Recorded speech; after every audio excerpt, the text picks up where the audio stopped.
शिक्षा विभाग की अगर बात करें, उनके द्वारा शिक्षकों की भर्ती पर प्रतिबंध लगाने का जो फैसला लिया गया है, इससे युवा वर्ग में बहुत ही ज़्यादा गुस्सा है और वो अपना रोष व्यक्त करते हुए सड़कों पर उतर आए हैं। नमस्कार, आप सभी का स्वागत है जेके चैनल पर और मैं हूँ आपके साथ प्रियंका चौधरी और एक अपडेट लेकर मैं आप सबके समक्ष हाजिर हूँ। बहरहाल इस अपडेट से बहुत दिन से हम वाकिफ़ हैं और देखते भी आ रहे हैं कि जम्मू का युवा जो है, कहाँ पढ़े-लिखे युवाओं में जो अ, एक माहौल होना चाहिए, एक पॉज़िटिविटी होनी चाहिए, अब वो कहीं न कहीं परेशान, चिंतित और फ्रस्ट्रेटेड नज़र आ रहे हैं और वजह सिर्फ़ ये है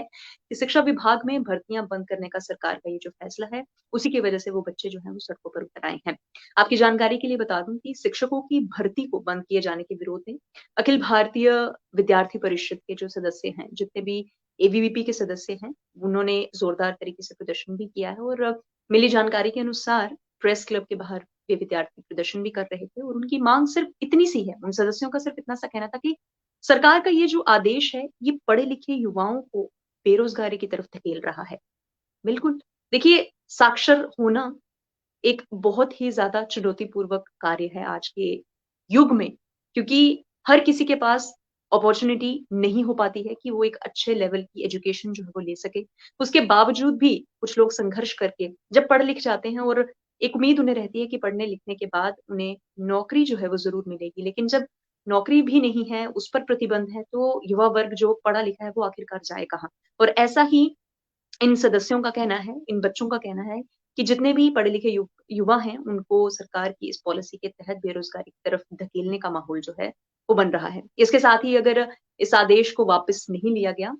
तो वे विरोध करके प्रदेश में एक बड़ा आंदोलन जो है, वो शुरू कर सकते हैं। क्योंकि उनका साफ तौर पर कहना है कि सरकार को अपने इस फैसले को वापस जो है, वो लेना ही होगा और इस पर ज़ोर वो बार-बार इसलिए दे रहे हैं, क्योंकि बहुत से पढ़े-लिखे युवा जो हैं, वो आज सिर्फ़ सड़कों पर उतरे हैं। क्यों? क्योंकि उनका सड़कों पर आने का मकसद इसलिए नहीं है कि वो प्रोटेस्ट करके अपनी बात रखना चाहते हैं। उनका सिर्फ़ सवाल है कि पढ़ने-लिखने के बाद भी अगर हम साक्षर होने के बाद भी अगर एक नौकरी से वंचित रहेंगे, तो हमारे पढ़ने-लिखने का आखिरकार फ़ायदा क्या है? डिग्रीज़ का क्या फ़ायदा है जो उन्होंने अपने पूरे टेन्योर में अपनी पूरी पढ़ाई में अव्वल आकर या एक संघर्ष के साथ अपनी पढ़ाई जो है वो पूरी की है। देखिए बहुत से लोगों की उम्मीदें हैं, जो शिक्षा से जुड़े हुए जितने भी रिक्त स्थान हैं, उनसे बंधी हुई है। तो मुझे ऐसा लगता है कि इन विद्यार्थियों का साफ तौर पे कहना जो है वो यही है कि अगर इन नीतियों को या फिर इस पॉलिसी को वापस नहीं लिया गया, तो हम सब बेरोज़गारी की एक कह सकते हैं कि बेरोज़गारी का दर जो आंकड़ा जो ऑलरेडी इतना ज़्यादा है, उसमें ये स्टूडेंट्स जो हैं, वो भी कहीं न कहीं इसके लपेटे में आ जाएँगे। बहरहाल इस फैसले को वापस बार-बार लेने की अपील जो है स्टूडेंट्स के द्वारा की जा रही है। सरकार के इस फैसले के खिलाफ कई संगठन और भी हैं जो विरोध कर रहे हैं। ये एक इकलौता संगठन नहीं है, बहुत से संगठन जो हैं वो विरोध कर रहे हैं और ये भी बताया जा रहा है कि परिषद के सदस्यों ने ये बताया है कि सरकार ने फैसला जो लिया है, ये शिक्षा विभाग में जनरल लाइन शिक्षकों की नियुक्ति सिर्फ आरईटी शिक्षकों को पदोन्नत करके दी जाएगी, जबकि मास्टर और लेक्चरर के खाली स्थानों को भी पदोन्नति के बाद ही शिक्षकों को नियुक्त किया जाएगा। वहीं पर परिषद के सदस्यों ने इस मौके पर सरकार से मांगा है कि 80% यानी कि 80% तक जनरल लाइन के शिक्षकों की नियुक्ति है, जो कि जेके एसएसबी के ओर से ऑलरेडी की जाएगी और जबकि पदोन्नति के आधार पर सिर्फ 20% की नियुक्तियां हो। देखिए, स्टूडेंट्स का इस वक्त जो कहना है, वो कहीं न कहीं वाजिब भी है क्योंकि उनके पूरी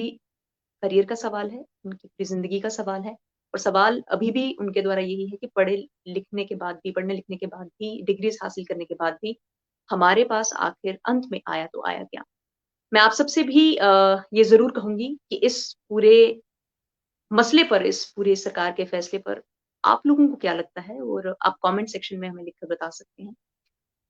आप लोगों की आवाज़ जो है, वो कहीं न कहीं इस फैसले को बदलने में या फिर स्टूडेंट्स के हित में भी कोई नया फैसला लेने के लिए जो है मदद कर सकता है। तो feel free to share your opinion. आप कमेंट सेक्शन में बता सकते हैं कि आप इस पूरे फैसले को किस तरीके से ले रहे हैं और आपका क्या विचार है इस पे। फिलहाल अभी के लिए मुझे इजाज़त दीजिए और बने रहिए हर अपडेट के लिए जेके चैनल के साथ और मैं ऐसे ही कुछ और अपडेट लेकर आप सबके समक्ष आती रहूँगी। Till then, thank you so much.